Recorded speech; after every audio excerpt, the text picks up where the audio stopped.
Ooh, it's a hot one out there today, you guys.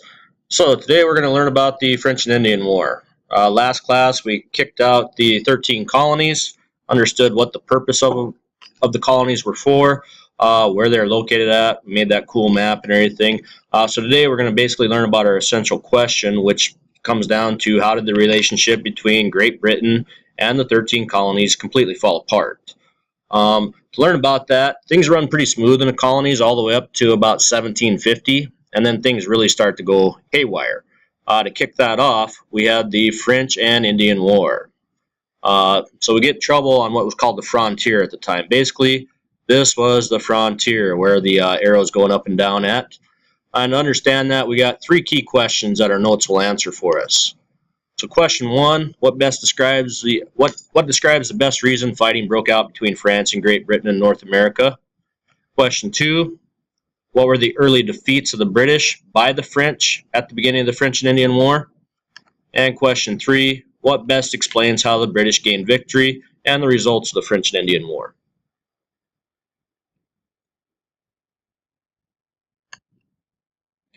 So, competing empires.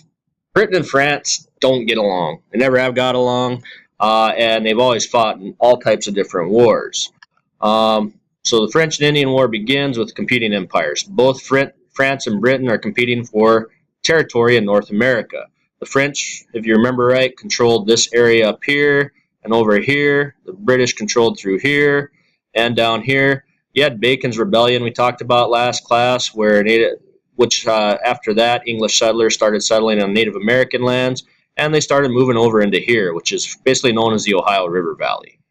Now, the French also wanted the Ohio River Valley, and they both got into conflict over that in the 1750s. Okay, so in response to that, a Virginia British governor named Robert Dinwiddie decided we can't have this. So he's going to send soldiers from down here in Virginia over into the Ohio River Valley and take that back for the King of England. He decides to send a planner and surveyor that was 21 years old in command of the group, a guy by the name of George Washington, which I know everybody's heard of him. Number one, right? Okay. So to protect Britain's claim to the valley, George Washington is sent by Dinwiddie, and he builds Fort Necessity, south of France's Fort Duquesne. Okay. That's what the 21-year-old George Washington looked like back then. Once he got there, kind of hard to see because my head's probably in the way. I don't know if I can move that. Yeah, we'll move myself up right here so we can see a little better. So that's what Fort Necessity looked like. Not very big, anything like that. So once he arrived there, he didn't stand a chance because it's a little tiny fort. The French have a big fort at Fort Duquesne, and the French army forces Washington to surrender and that basically ends their incursion there. Now Washington surrenders to the French and basically is their prisoner. They release him, send him back to Virginia, and things go all right for Washington. British goes through the colonies, word goes through the colonies that he's a hero, and he's the one that strikes the first blow against the French. So everybody's a big fan of George Washington at that point. Now, the colonists come together and say, hey, this ain't working out because the French are taking over this area. That means they could very likely take over the colonies. So we got to come up with a plan. And the colonists, the 13 colonies meet at what's called the Albany Congress. Albany is located in New York up here. But they meet to discuss some strategies to basically be successful. Okay, so they discuss how they're going to win the war, and they also discuss forming an alliance with the Iroquois. Now, the Iroquois were part of a confederation of a bunch of different tribes that were basically kind of playing both sides. They were sticking to the winning side. If you guys ever watch Big Brother, people will jump back and forth on that show to decide which side they're going to be on, and they always try to pick the winning side. The Iroquois were doing the same thing. And early on, the British weren't doing very well, so the Iroquois were like, we're not going to be allies with you because you guys are going to lose. So they decided to just kind of play it by ear. Okay, that's what the Iroquois looked like, symbol of their confederation. And then we get a new plan for the Albany from a guy named Benjamin Franklin. Everybody knows him from here on out. $100 bill, y'all. Okay, So Benjamin Franklin drew up the Albany Plan of Union. Okay, a little picture of him behind me. If you ever have a $100 bill, you know what he looks like. But Benjamin Franklin is probably the greatest statesman in American history during this time. A very smart guy. Kind of looks like my grandpa a little bit. So, and basically he comes down to this idea of join or die, the Albany Plan of Union. So the 13 colonies, they need something to agree on. And they have the Albany Congress. Now the Albany Congress was set up. They meet with the Iroquois. They try to get them on their side, all that good stuff. But they come up with a plan. Okay. Under Benjamin Franklin's plan, they'll set up a council of 13 colonies, which would have authority over Western settlement. That was basically to make deals so that Native Americans wouldn't feel that their rights were being violated or anything by the colonists. The other one was they would be allowed to organize armies and collect taxes from the colonists and the 13 colonies. Ultimately, just like with everything, colonists are kind of independent. They kind of think of themselves as 13 little countries. So they reject it, saying, no, this isn't going to work for us. We'll figure something else out.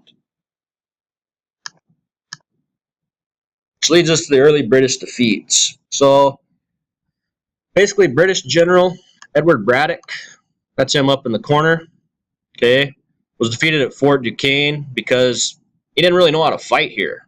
All right, the British would line their soldiers up all in a row, okay, march with a bunch of soldiers. Once one soldier would fall down, the other one would step up in his place, and that's how they fought wars. French and the Native Americans during this time fought a little differently. They'd hide an ambush, and by doing that, they wiped out General Braddock. So then in May 1756, Britain officially declared war on France, and the 7 Years' War began. So 7 Years' War is the official name of this war, but most historians, most history books, things like that, call it the French and Indian War because most of the Native American tribes allied with the French at that time because the British were moving into their territory. French General Montcalm, that's him, captured the British forts of Fort Oswego on Lake Ontario up here, right there, and Fort William Henry on Lake George, which is located right up here. You can also refer to your map, which should be on there too. And then the British start to turn the tide. Okay, the British Prime Minister, William Pitt, he was a no-nonsense guy. He wasn't going to mess around with the French, so he sent his best generals to command the British troops in the colonies. Okay, once he got there, the best generals they had figured out how to fight, and they started rolling. In the fall of 1758, they take Fort Duquesne from the French, which was their biggest fort, and then a year later, they capture Quebec, which was the capital of New France, which is now Canada. And then their other major city, Montreal, fell in 1760. So in a span of a couple of years, the French and Indian War was basically over once the British got their top generals and their soldiers on the ground in North America. Finally, to finish it all up, in 1763, we have the Treaty of Paris, and this is where things basically get to expand out for Great Britain. Britain is going to gain French Canada. So all this area up here, okay, is going to become part of the colonies and Great Britain. Everything down here, which the Spanish controlled and some of the French, east of the Mississippi River. So all this is going to be controlled by Great Britain. You can kind of see the Mississippi River rolling up right here. Everything this side of it is going to be British. It also says Spanish Florida here. That's because they make a deal with Spain. Spain's going to get New Orleans right here, and they're going to get all of France's territory west of the Mississippi. And those are the terms of the Treaty of Paris. So Great Britain basically makes out like bandits. They get all the area inside there, and now they have a pretty well-established colony in North America. So that basically takes us to the end of the French and Indian War. To sum it up, basically the colonists tried to organize a little bit. They weren't very successful at it.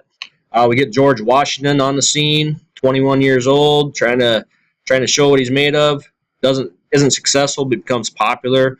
And then we also have the British showing their dominance in the region once again by taking out the French, gathering French Canada, Spanish Florida, and then we see Spain taking over some territory over here.